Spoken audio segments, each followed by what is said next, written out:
masih mengizinkan kita untuk kembali belajar di majelis ilmu yang semoga diberkahi oleh Allah ini. Maka yang kedua, salawat serta salam semoga tetap tercurah kepada baginda kita Nabi Muhammad Sallallahu Alaihi Wasallam dan para sahabatnya, juga para pengikutnya hingga akhir zaman kelak.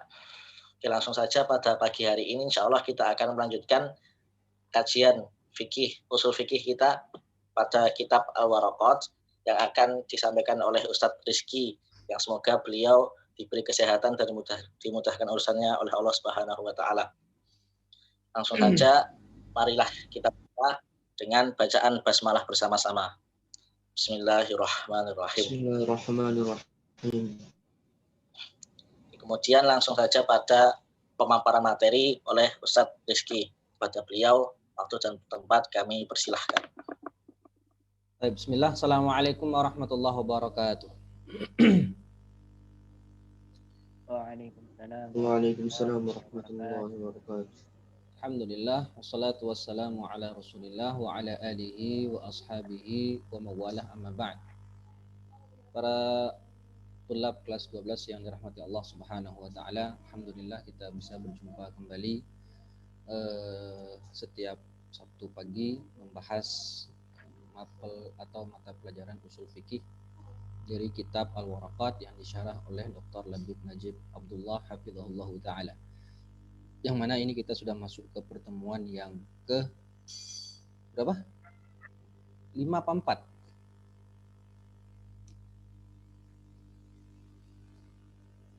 4? Yang keberapa kita sekarang? 4. Nah, kita masuk ke 5. Nah, salawat dan salam semoga senantiasa tercurahkan buat Nabi kita Muhammad sallallahu alaihi wasallam beserta keluarga beliau, sahabat dan orang-orang yang selalu mengikuti jejak beliau hingga akhir zaman. Nah, ya kita masuk ke pertemuan yang kelima dan kita masuk ke halaman 20. Ya, ke halaman 20 yaitu pengertian ilmu usul fiqih. Nah, qala al-musannif rahimahullahu ta'ala wa nafa'ana bi'ilmihi fid darain wa ilmul usul fiqih turuquhu ala sabilil ijmal wa kaifiyatil istidlal biha.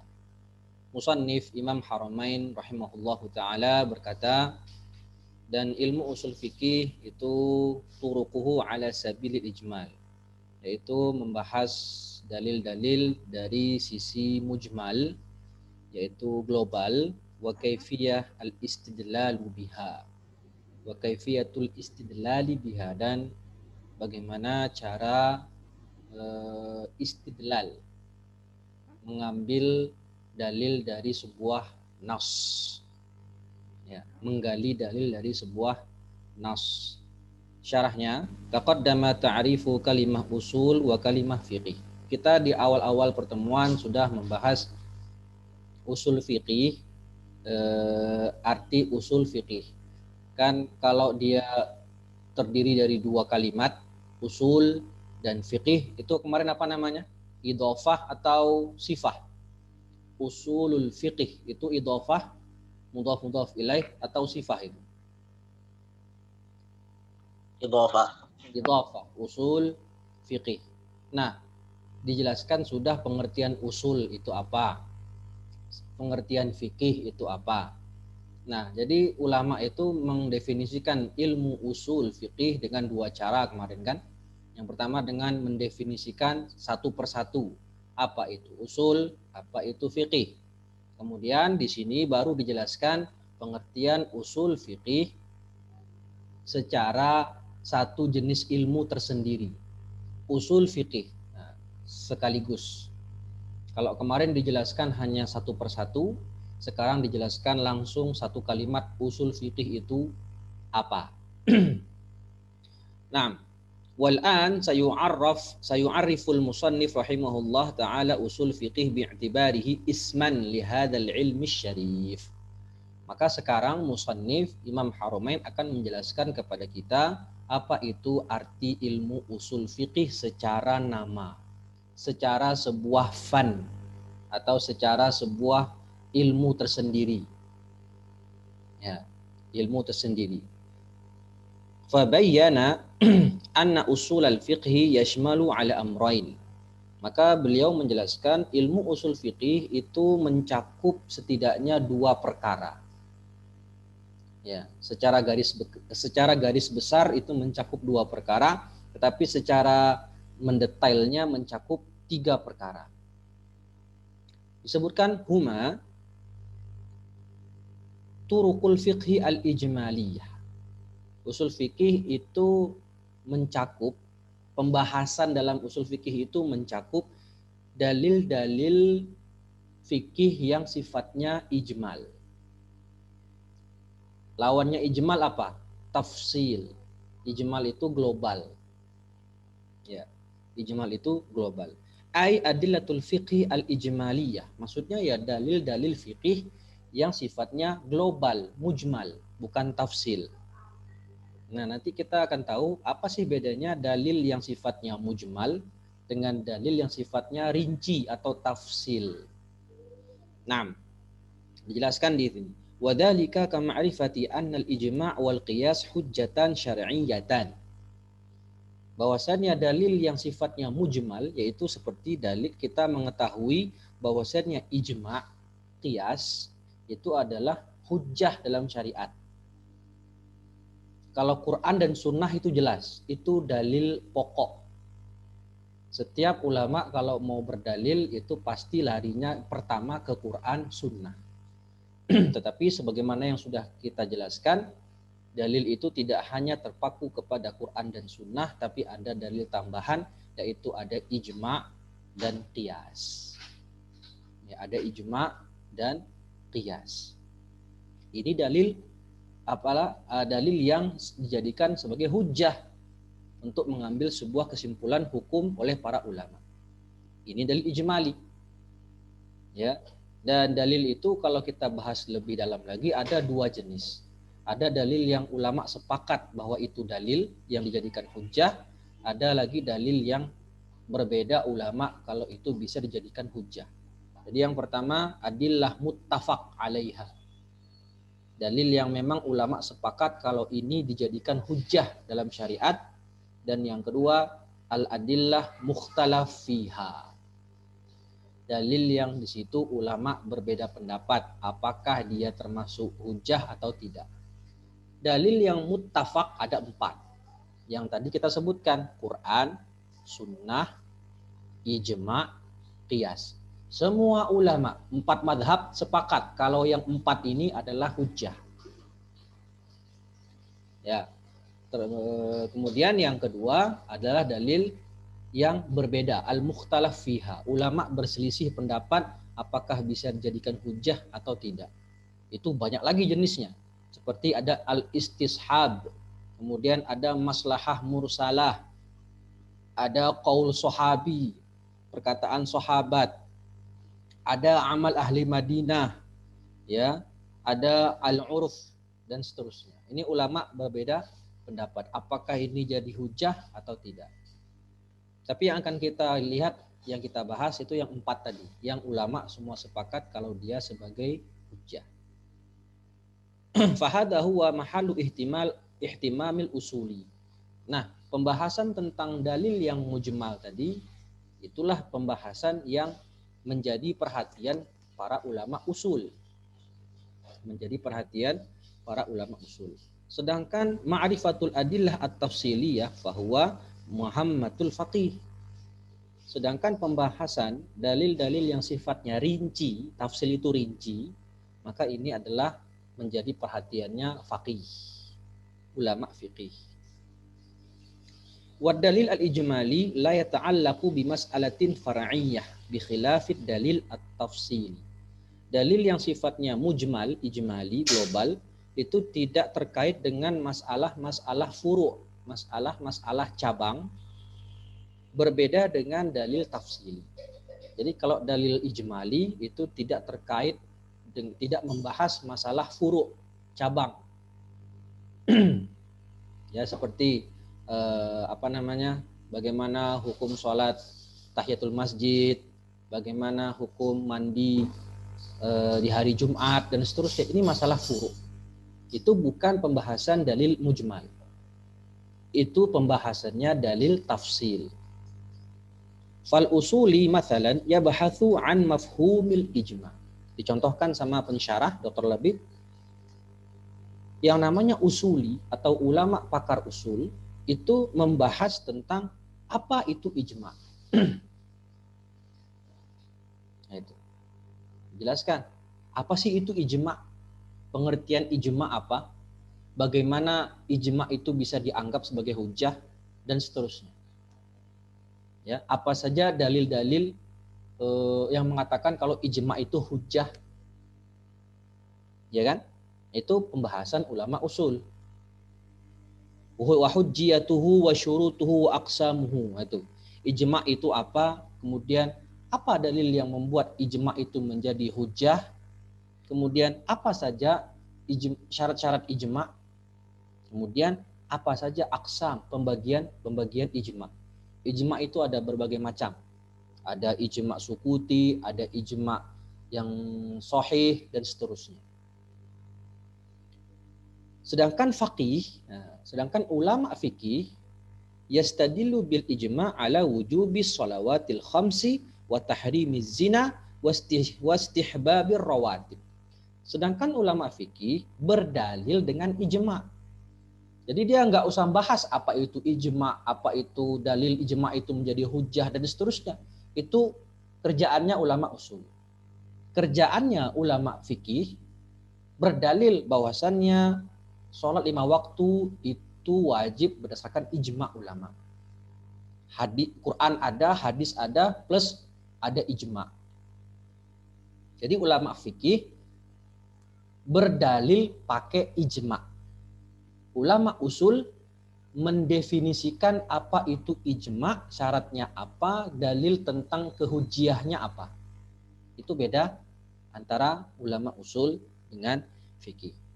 Kemudian ulama fikih juga mengatakan bahwasannya zina itu haram berdasarkan ijma' ulama. Ya, kemudian yang namanya sholat rawatib itu hukumnya sunnah berdasarkan ijma' ulama. Jadi saya berikan contoh di sini. Ya, coba kamu terka-terka saja. Ya, salah nggak apa-apa. Ketika Allah Subhanahu wa taala berfirman, wa aqimus shalah. Wa aqimus shalah. Ya, tegakkanlah salat. Ini dalil mujmal atau dalil tafsil? Coba dijawab. Aqimus shalah. Dirikanlah salat. Ini dalilnya mujmal, global, atau rinci, tafsil? Mujmal. Mujmal. Nah, itu salah satu. Nggak ada lagi yang jawab yang beda?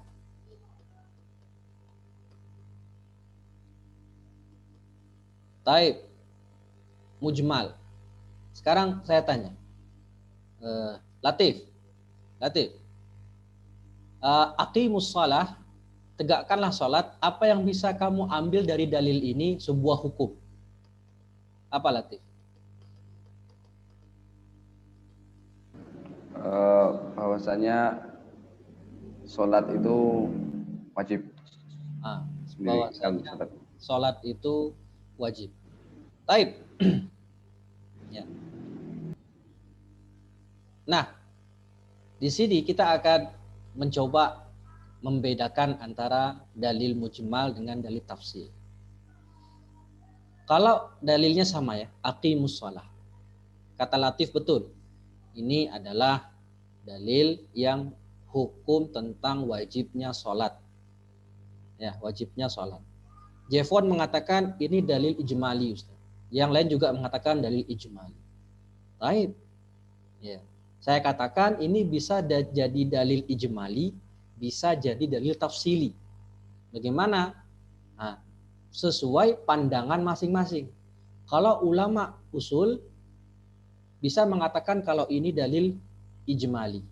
Kalau ulama fikih bisa mengatakan kalau ini adalah dalil tafsili. Bagaimana ceritanya? Begini. Aqimus shalah, dirikanlah salat. Ya, coba dicerna baik-baik. Aqimus shalah. Ini fi'il apa? Aqim.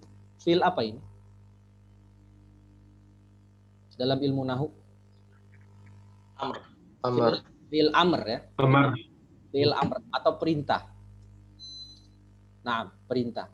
Nah, perintah itu konsekuensinya apa?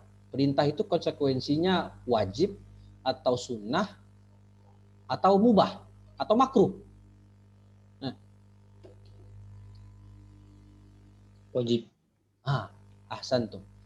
Yang namanya perintah, konsekuensi hukum perintah itu wajib. Ini hukum asal.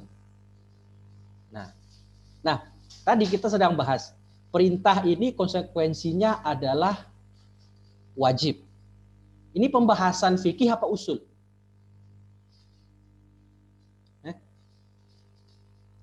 Usul. Usul. Sahih.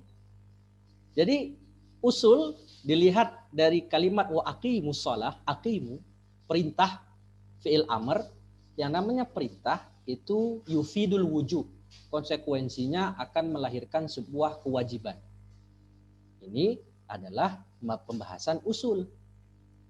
Tapi kalau kita bahas, dikatakan aqimus shalah, ini adalah dalil akan wajibnya sholat. Ini pembahasannya fikih apa usul? Fikih. Fikih. Beda nggak? Satu dalil, tapi bisa dijadikan dia dikatakan ijmali, seperti kata Jevon dan kalian tadi, juga bisa dikatakan sebagai dalil tafsili. Tergantung siapa yang mengambil dalilnya itu. Kalau ulama usul melihat aqimus shalah, ulama usul bilang bukan masalah ini tentang dalil wajibnya sholat, bukan. Ulama usul berkata aqimu ini adalah fi'il amr, dan amr itu dalam usul fikih yufidul wujub. Sehingga kalau ada kata perintah dalam Al-Quran, maka dihukumi kalau itu wajib.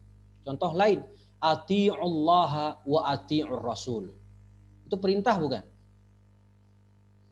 Perintah. Yufidul wujub atau tidak? Yufidul wujub.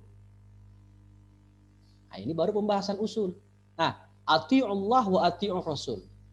Pembahasan kita kalau usul apa? Ati'u ini fi'il amr, wal amr yufidul wujub. Tapi kalau kita bahasnya fikih, ati'ullah wa ati'ur rasul. Apa pembahasan fikihnya? Adan, Qadri. Apa Qadri? Kalau dilihat dari segi fikihnya. Ati'ullah wa ati'ur rasul. Kewajiban Ya. kepada Allah dan Rasulnya. Dalil akan wajibnya kita taat kepada Allah dan Rasul. Nah, itu bedanya. Tapi kalau ulama usul mengatakan ini adalah perintah yang mana perintah itu berkonsekuensi wajib. Jadi al-amr yufidul wujub ini kan mujmal. Setiap menemukan dalil teks yang ada perintahnya, maka ini adalah wajib. Selama belum ada indikator yang merubah maknanya menjadi wajib. Tapi kalau kalimat aqimus shalah dilihat dari sisi fikih, dia hanya membahas tentang sholat saja. Ya, dia hanya khusus membahas tentang wajibnya sholat. Tapi kalau perkataan al-amr yufidul wujub, perintah konsekuensinya wajib, dia bisa masuk ke aqimus shalah, bisa masuk ke ati'ullah wa ati'ur rasul, bisa masuk ke u'budullaha wa la tusyriku bihi syai'a. Ya enggak? Nah, jadi al-amr yufidul wujub, kaidah usul fikih ini adalah mujmal. Kenapa? Dia bisa masuk ke semua dalil yang ada perintah. Tapi kalau dalil yang kalimatnya aqimus shalah dilihat dari sisi fikih, dia adalah dalil yang khusus, tafsil. Khusus hanya membahas tentang sholat. Nggak membahas tentang zakat, nggak bahas tentang puasa, dan seterusnya. Itu beda antara dalil tafsili dan dalil al-ijmali. Saya kasih satu lagi contoh. Paham apa kagak? Ya. Ahid.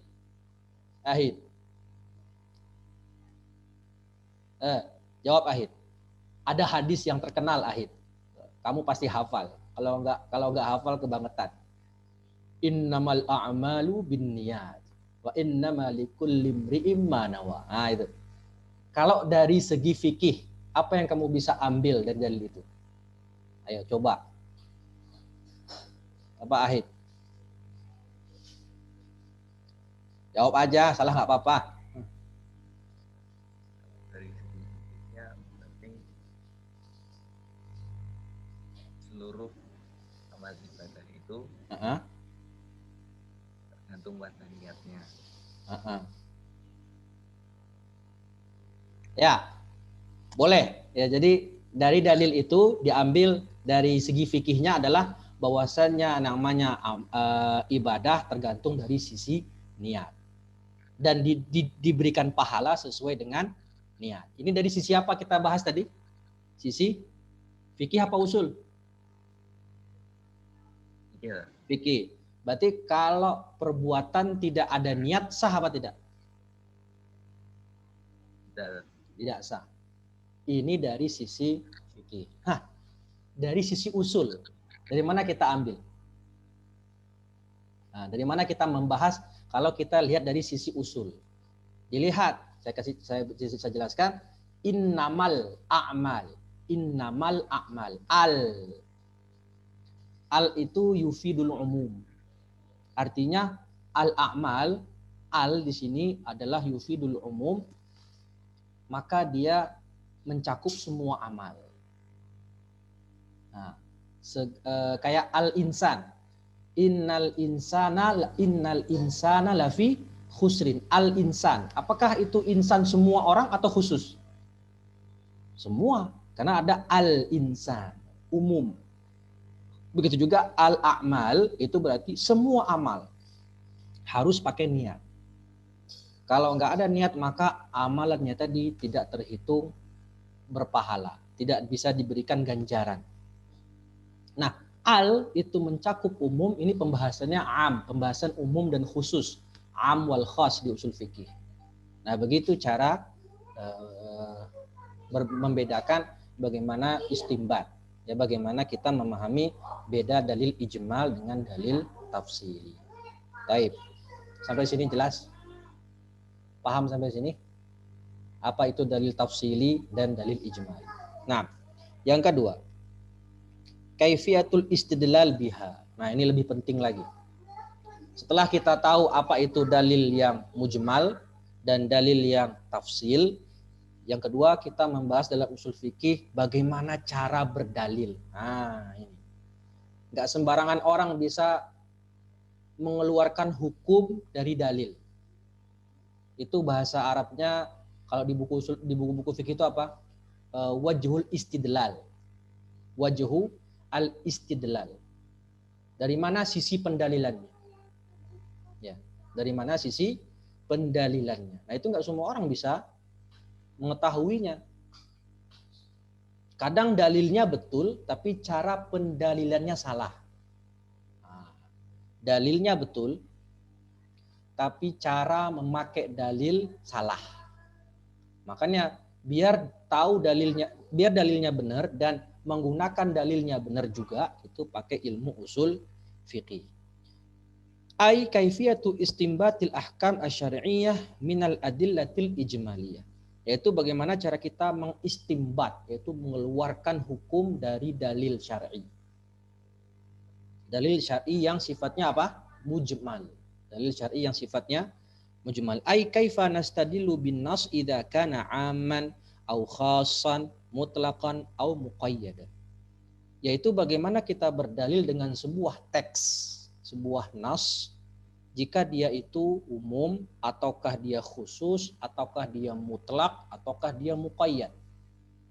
Ataukah dia muqayyad. Wa idza ta'arada an-nassu al-mutawatir ma'al ahad fa ayyuhuma yuqaddam. Nah, di sini juga dibahas tentang kalau ada ta'arud bainal adillah. Apa itu ta'arud bainal adillah? Ada dua dalil yang secara zahirnya bertentangan. Ada dua dalil secara zahir bertentangan. Yang satu mengatakan wajib, yang satu mengatakan sunnah. Terus yang benar yang mana? Nah, itu. Padahal dalilnya sama-sama apa? Sama-sama sahih. Taib. Nah, kalau begini ada metodenya juga. Tidak bisa kita katakan, oh kalau begitu dalil itu tidak dari Tuhan, tidak dari Allah, bukan wahyu. Kenapa? Karena ada kontradiksi. Salah. Selama dalilnya sahih, ya itu wahyu, dan wahyu nggak pernah salah karena bersumber dari zat yang tidak pernah salah, Allah Azza wa Jalla, kan begitu. Nah, cuman masalah kita metodenya ini, kita memahaminya bagaimana. Bisa saja dalil yang ini sudah ada pengkhususan, yang ini sudah ada pengkhususan, yang ini belum, kan gitu. Nah, itu salah satu pembahasan dalam usul fikih, bagaimana kita mengkompromikan dua dalil yang kelihatannya bertentangan. Jika bertentangan antara dalil mutawatir dengan ahad, fa ayyuhuma yuqaddam, mana yang kita dahulukan, yang mutawatir apa ahad? Nah itu. Tsumma hadzal ladzi yastadillu yusamma, tsumma hadzal ladzi yastadillu yusamma. Nah, orang yang bertugas untuk mengambil istimbat hukum dari dalil, siapa namanya? Adalah nomor 3, mustafid. Siapa mustafid? Al-mujtahid. Mujtahid, orang yang langsung mengambil hukum dari dalil. Ibaratkan koki, chef. Chef itu dalam ranah dunia ilmu syar'i, chef itu adalah mujtahid. Nah, sedangkan kita yang tinggal makan itu namanya muqallid. Ya enggak? Karena yang bisa meracik makanan jadi enak itu adalah chef. Sehingga kita tinggal makan, oh enak. Sedangkan chef itu dia mengolah makanan dari mentah, bahan mentah. Dia olah sedemikian rupa, dan tentu dia harus punya teknik dan ilmu yang mumpuni. Kayak Chef Juna gitu kan. Kalau nggak punya ilmu mengolah kepiting misalnya, kamu nggak tahu ilmu mengolah kepiting, nanti kamu coba-coba masak sendiri. Ya, yang ada jadinya kepitingnya hancur lebur, rasanya nggak enak, dikasih ke orang, orang dimuntahin sama orang. Kan gitu. Nah, begitu juga. Kalau nggak punya ilmu mumpuni untuk jadi mujtahid, ketika ketemu dalil sok-sokan ngambil, oh ini hukumnya halal, ini hukumnya haram. Nah, yang keluar dari mulutnya adalah semua ngawur.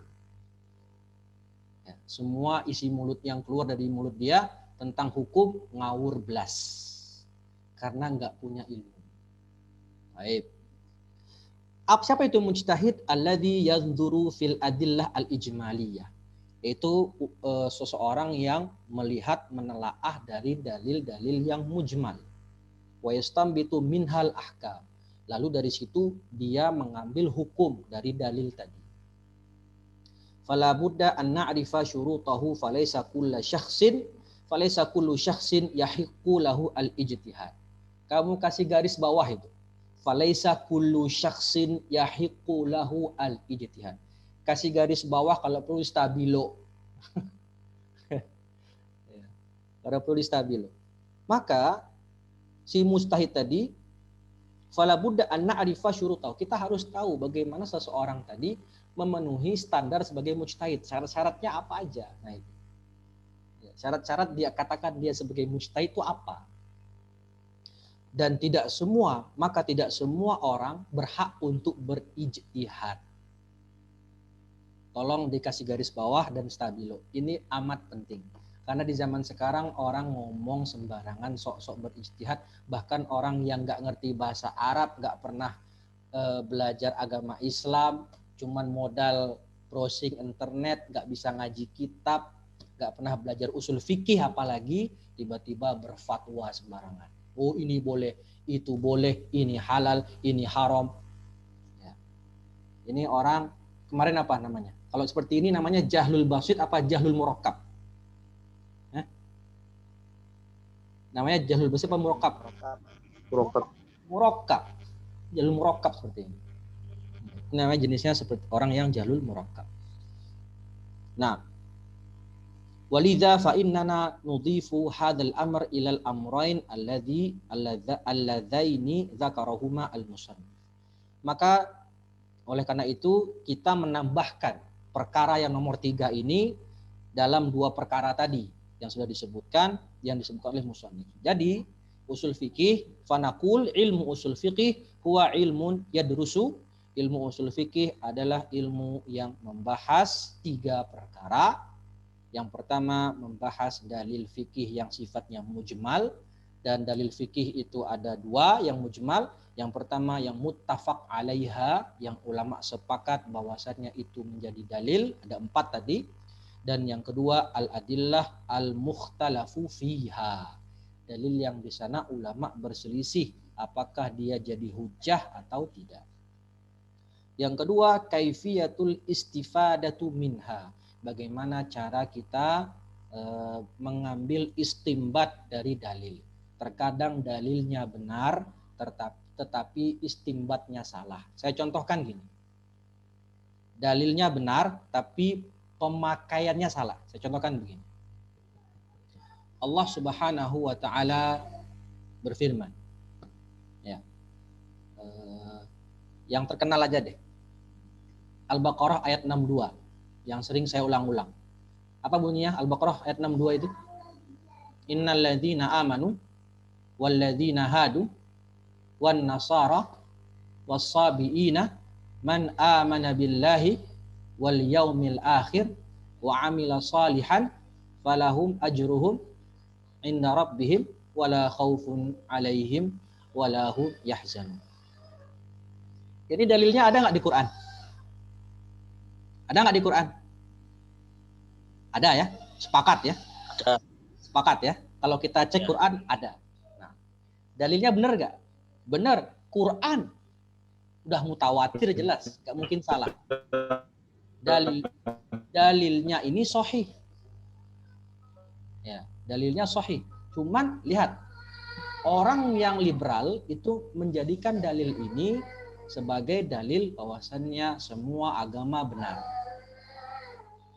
Semua agama benar. Dikatakan orang yang innalladzina amanu walladzina hadu nasrani wan nasara was-sabiin, ya, man amana billah, beriman sama Allah, wal yaumil akhir, dan beramal soleh. Jadi kata orang liberal, selama dia beriman muslim, Yahudi, Nasrani, Sabiin, selama dia melakukan 3 hal, beriman sama Allah, kemudian hari akhir, dan beramal soleh, maka masuk surga. Berarti di sana tidak mengharuskan ada apa? Beriman kepada Rasul kan? Ya enggak? Enggak ada. Berarti kata orang liberal, selama 3 itu terpenuhi, beriman sama Allah, hari akhir, dan beramal soleh, meskipun dia tidak beriman dengan Nabi kita Sallallahu Alaihi Wasallam, tetap dikatakan masuk surga.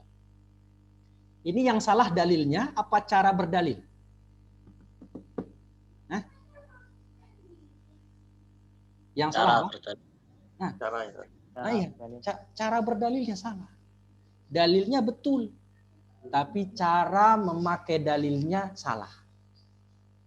Nah, kamu kalau belajar usul fikih ini, ketika mengetahui orang-orang kayak begini, kamu langsung paham. Ente pakai dalilnya betul, tapi cara berdalil ente salah. Ya enggak?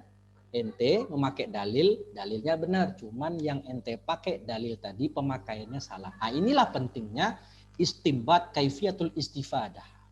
Bagaimana cara beristifadah, bagaimana cara berhukum dari sebuah nas yang benar. Itu butuh proses yang namanya pembelajaran usul fikih. Nah, dalam kaifiyah istifadah minha juga ada tadi apa? At-ta'arud wa tarjih. Yaitu bagaimana ketika ada 2 dalil yang kontradiksi, kita mengkompromikannya bagaimana. Yang ketiga, halal mustafid al-mujtahid, yaitu kita membahas siapa itu mujtahid. Itu dibahas 3 hal. Yang pertama, siapa itu mufti atau mujtahid, siapa itu mustafti, orang yang minta fatwa. Kemudian, apa itu ijtihad. Jadi di dalam halal mustafid kita membahas 3. Siapa itu mufti, yaitu mujtahid itu siapa, syarat-syaratnya apa, siapa itu mustafti, orang yang minta fatwa, dan yang ketiga, apa itu ijtihad. Thumma dzakara al-musannif rahimahullah abwaba usulil fiqh fi hadhihi al-waraqat. Kemudian musannif Imam Haramain menyebutkan pembahasan usul fikih dalam kitab Waraqat. Apa saja bab-bab yang dibahas dalam kitab Al-Waraqat?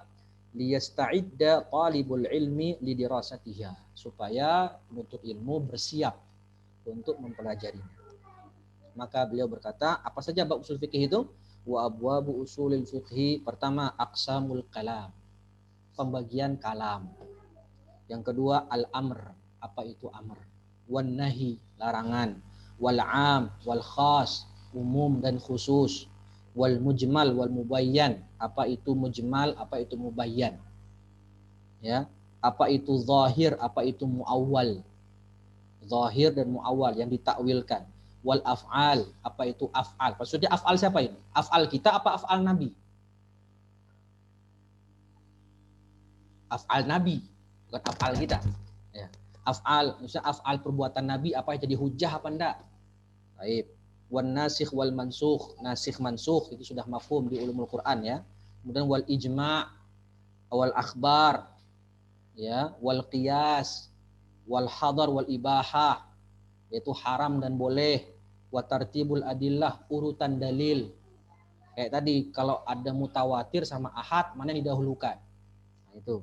Dan sifatul mustafti, bagaimana sifat-sifat seorang mufti atau sifat-sifat mujtahid.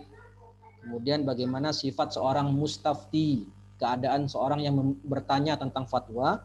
Dan yang terakhir wa ahkamul mujtahidin, dan hukum-hukum ijtihad. Sanadarusuha baban-baban wa darsan-darsan, akan kita bahas secara satu-satu, per bab dan setiap pertemuan insyaallah taala.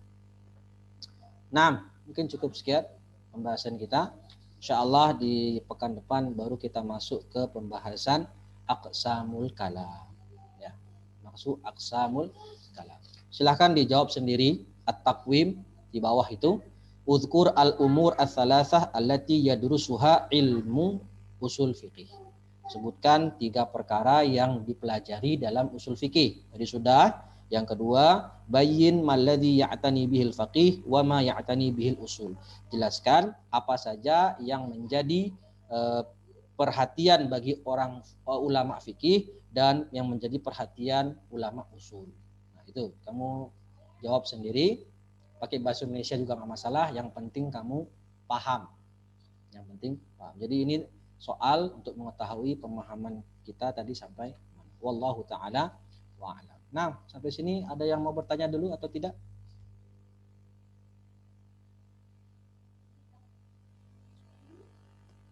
Menyulit soal. Kalau bertanya tentang saya Ustaz. Ya, nah. Mau nanya, kalau di beberapa masjid di Indonesia kan ada yang sholat Jumatnya kan pakai 2 kali azan Ustaz. Ya, betul. Nah, biasanya saya mendapati kalau ada yang jamaah itu ada yang sholat sunnah 2 rakaat sebelum azan pertama,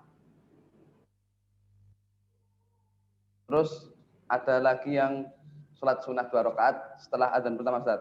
Nah, padahal itu kalau ada yang bilang kalau sholat qobliyah Jumat itu tidak ada Ustaz. Nah, ini bagaimana Ustaz?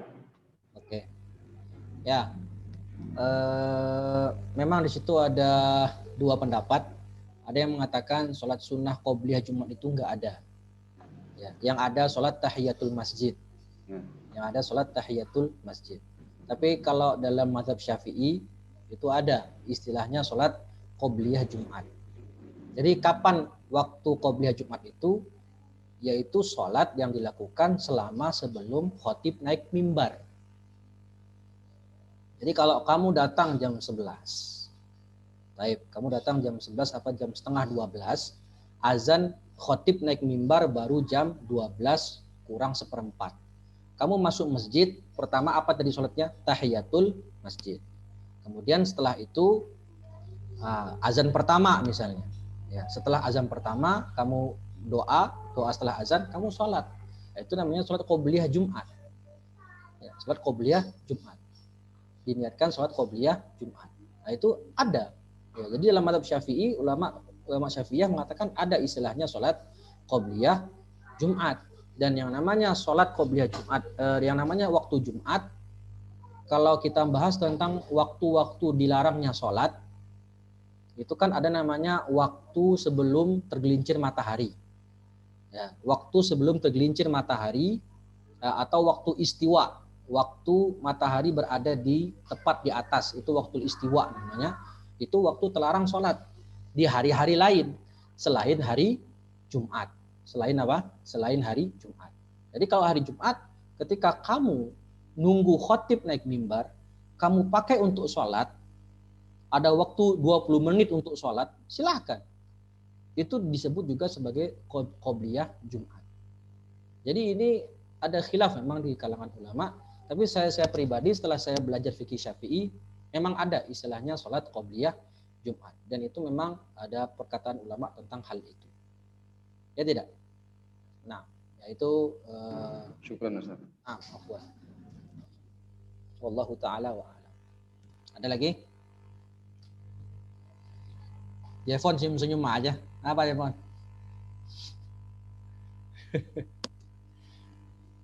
Baik, barakallah. Ya, kalau sudah tidak ada, kita akhiri. Sudah jam 7.21. Ustaz akhiri, semoga bermanfaat. Jika ada salah kata, Ustaz mohon maaf.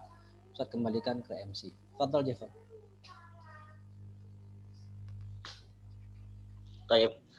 Jazakumullah khairan katsiran kepada Ustaz Rizky yang telah memaparkan dan menjelaskan materi tentang kitab Al-Waraqat. Maka semoga ilmu yang telah beliau berikan semoga bermanfaat dan diberkahi oleh Allah Subhanahu wa taala. Dan semoga beliau diberi kesehatan selalu dan juga kemudahan urusan beliau. Amin. Marilah kita tutup liqa pada pagi hari ini dengan bacaan hamdalah dan doa kafaratul majelis. Alhamdulillahirabbil alamin. Subhanakallahumma astaghfiruka wa atubu ilaik. Syukran atas perhatiannya. Afwan apabila terdapat kesalahan. Wassalamualaikum warahmatullahi wabarakatuh. Waalaikumsalam warahmatullahi wabarakatuh. Ya,